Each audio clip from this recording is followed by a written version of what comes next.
This movie paved the way for The Lion King, Beauty and the Beast, and many more. But which one is it and why does nobody talk about it anymore? Let's find out.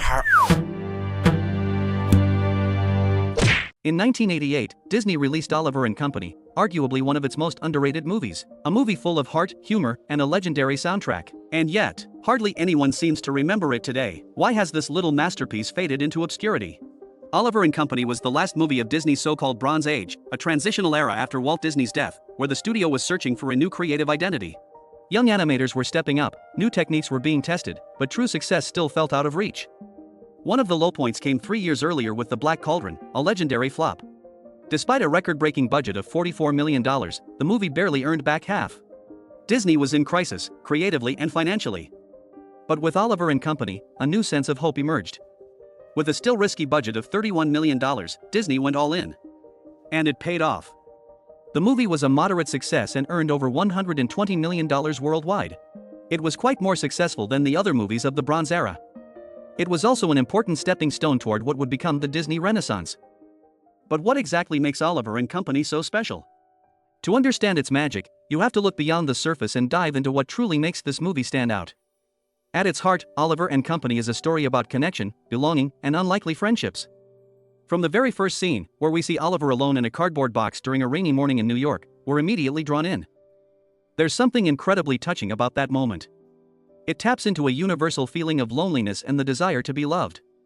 And then comes Dodger, cool, confident, street smart and voiced by none other than Billy Joel. He seems like your typical too cool for feelings character. But over time, we see his walls come down. The moment where Oliver cuddles up next to him and Dodger doesn't push him away, that's one of the most quietly emotional scenes Disney has ever done. I mean, look at this.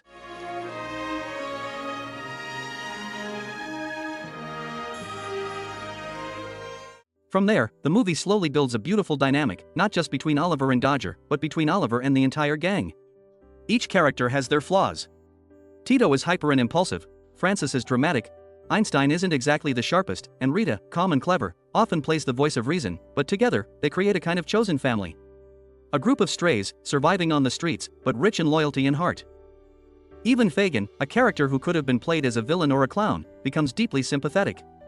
Despite being in serious debt to the terrifying Bill Sikes, he chooses compassion over desperation. In the end, Fagin isn't saved by money, he's saved by love. And that's a powerful message. The movie also brings in Jenny, the little girl who takes Oliver in. Her scenes are simple, but incredibly warm. Anyone who ever begged their parents for a pet will relate. Her bond with Oliver feels real. Oliver! Oliver! It's tender and sweet, and gives the story a touch of innocence amidst the gritty New York setting. And then there's the humor. Characters like Tito and Francis deliver some genuinely funny moments that keep the tone from getting too heavy. The movie strikes a careful balance. 1 minute it tugs at your heartstrings, the next it makes you laugh. Visually and musically, the movie dares to be different. The animation style is rougher, less polished than what came after, but that's not a weakness. In fact, it fits the movie perfectly. New York isn't supposed to look clean and glossy, it's supposed to feel alive, unpredictable, a little messy. And that's exactly what the animation delivers: bustling streets, flashing lights, smoky alleyways, and towering buildings. The city becomes a character in itself. And the animation of the animals is just lovely. I mean, look at this, feels like a real cat. Even more groundbreaking was the use of technology. Oliver and Company was the first Disney movie to incorporate extensive computer animation, used for vehicles, trains, and cityscapes. It may be subtle, but it laid the groundwork for what came later in Beauty and the Beast and The Lion King. And then there's the music. Forget sweeping orchestral ballads, this soundtrack is pure 1980s. With pop legends like Billy Joel and Huey Lewis, the songs feel like they belong on the radio, not just in a movie. Why should I worry? Why should I care? Yeah. The opening track, Once Upon a Time in New York City, immediately sets the tone, melancholic, hopeful, and unmistakably urban. A perfect entry. Oliver, don't be shy. Get out there and go and try. Each song feels tailored to the movie's energy, they don't interrupt the story, they become part of the rhythm of the city. The result is a soundtrack that feels modern, stylish, and unlike anything Disney had done before. So when you take all of this, the heartfelt characters, the strong emotional core, the vibrant animation, and the bold musical choices, you get something truly unique. Oliver and Company might not have the grandeur of The Lion King or the fairy tale charm of Cinderella, but what it does have is soul. And yet, this masterpiece has largely been forgotten. Why? Because Oliver and Company doesn't fit neatly into any of Disney's classic categories. It was a transitional movie, neither part of the Golden Age, nor truly a Renaissance movie.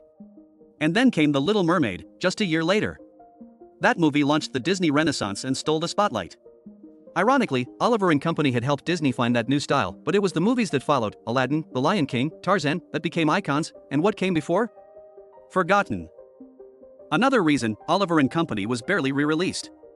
No gold edition, no massive streaming push, almost no merchandise. While other movies were constantly repackaged and rediscovered, this one quietly vanished into the vault.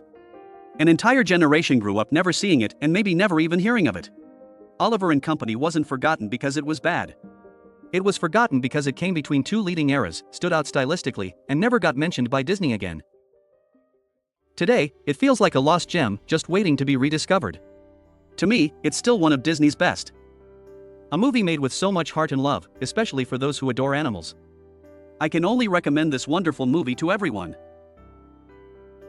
Did you grow up with Oliver and Company? Or will you give it a watch now? Let me know in the comments. Don't forget to like and subscribe. Thank you.